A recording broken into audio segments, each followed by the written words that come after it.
in the world today, you got the same thing, right? Which is if the average person spending an hour or 2 hours says Bitcoin, this crypto stuff, it's all just speculation. But, and even when I say this is digital energy. MicroStrategy's Michael Saylor is one of the biggest advocates for Bitcoin, the world's largest cryptocurrency. Not only does Saylor's business intelligence and analytics company hold almost 130,000 Bitcoins, but the American entrepreneur also dedicates a significant amount of his time to convincing others about the rare qualities of the crypto asset. Though he has an obvious admiration for the crypto space as a whole, he doesn't think any other project or network comes close to Bitcoin's brilliance. In a recent interview, the MicroStrategy CEO speaks about his strong conviction for Bitcoin and the only factor that can shake that conviction. Saylor explains that he would only change his opinions about Bitcoin if something better is created. A network that implements conservation of energy in cyberspace better than Bitcoin. But after 13 years and 20,000 cryptocurrencies, Michael Saylor has yet to see anything that comes close to replicating the core values and principles of the Bitcoin network. We will now take you to Saylor's interview where, amongst other things, he predicts that Bitcoin has everything to become a $500 trillion asset class. Please watch, like, and share this video. You can also drop your comments and observations about Saylor's interview below and subscribe for more crypto-related videos. Please enjoy the video. You know, I don't know, 2/3 of the people in the crypto industry for the last decade, they don't understand what I'm saying. So there are people that have been in the crypto industry for a decade that have master's degrees in computer science, and they think that they're very informed. And they don't even understand what I'm saying. And they've got such a strong bias toward their point of view that they're unwilling to accept a new idea and even stop and think about it for a bit. So I don't think it's limited to non-technologists. I think non-technologists would look and you would say, okay, well, what is Bitcoin? Bitcoin is digital money. What is money? You remember you guys sat through 20 hours of my lectures on what is money? Okay, I'm going to tell you a secret. I didn't know what money was when Robert Breedlove asked me to go and do the podcast. He said, come on my show called What is Money? And I said, well, gosh, I guess I better think about what is money before I get on the show. And then I ended up writing out a 10-page outline, and it becomes 30 hours of discussions. But you know, I got to the year 2020 without thinking about what is money. Most of the people in the world don't know what is money. So if you say it's digital money, that doesn't click. And then if you say it's digital property, most people don't know what property is. They haven't thought about the definition of property or property rights. What is that really, right? Do you own your own stuff if you live in North Korea? Do you own anything, right? I mean, what does it mean to own anything? And then, of course, if you call it digital energy, most people don't.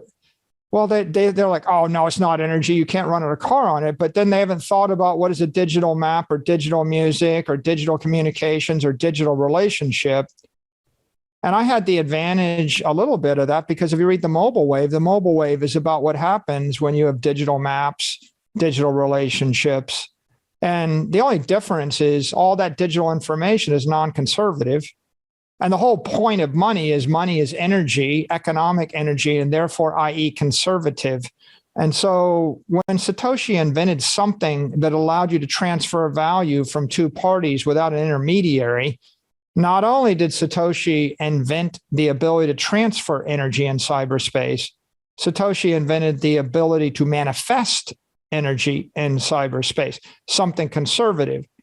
Well, people that are computer scientists don't understand conservation of energy. You know, if I'm criticizing the computer science geeks, right? And this is not at MIT, they make you study physics and thermodynamics, right? And mechanical engineering as well as computer science.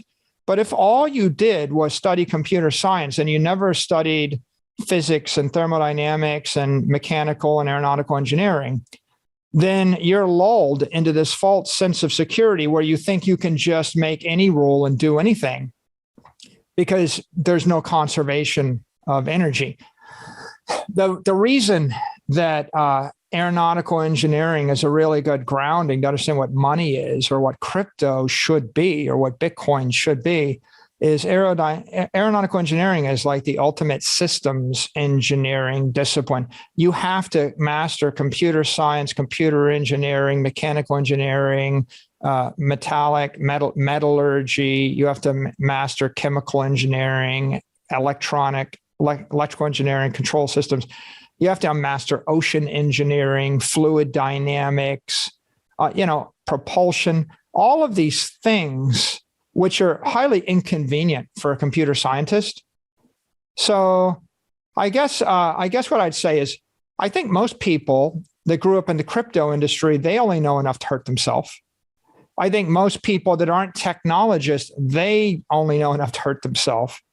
And if the people that really understand the thing, like if you go into Google and you find the person that worked on Google Maps for 5 years, if they understood engineering and computer science and they stared at it for 5 years, they're probably understanding the thing, right? The people that spend the most time and have the most invested in it, they typically understand the thing. And generally the conclusion is they invest 100x more than you would. They value it much more than the guys at Google paid $1 billion for something that if you had asked 1,000 investors on Wall Street, what is YouTube worth? The high bidder was probably Google. And there were probably 5 out of 1,000 that would have said it's worth a lot. And 99% of them would have said, are you out of your mind? It's worth nothing. And so I think that if you're looking for a big idea or the grand idea, it is that you really have to focus upon a small area. Just not very productive, right? That's Michael Saylor in his full element, putting to great use his double major in aeronautics and astronautics and science, technology, and society. What do you think about Saylor's unwavering conviction about Bitcoin? Do you share similar beliefs, or are there other crypto projects that appeal to you? We always love to hear from our subscribers, so be sure to drop all your comments and observations in the comments section below. Meanwhile, the crypto market seems to be stuck in the calm before a nasty storm, as sub-20,000 Bitcoin price predictions have been revealed. According to Cointelegraph, a survey of 2,200 people conducted on Weibo, a China-based social media platform, found that 40% of respondents are waiting for the crypto asset's price to fall to $10,000. 26% said they would buy it at $15,000, while another 8% said they would buy it at $18,000. Bloomberg NLIV Pulse also conducted a survey earlier in the month with a similar outcome to the Chinese poll. 60% of the net 950 poll participants on Wall Street predicted that Bitcoin would drop to $10,000 before the end of the bear market. One thing that could cause a drop to such levels will be if the current macro environment worsens further, but that remains to be seen. Despite the 9.1% U.S. Consumer Price Index, Bitcoin has remained above 20,000 after a high of 21,159 on Friday. For now, investors and traders are looking forward to the next interest rate hike and how it could impact the crypto market and the economy as a whole. What is your prediction for Bitcoin as the global economic meltdown and energy crisis continue to worsen? Please drop your comments below, hit the like button, and subscribe to the channel. Thanks for watching.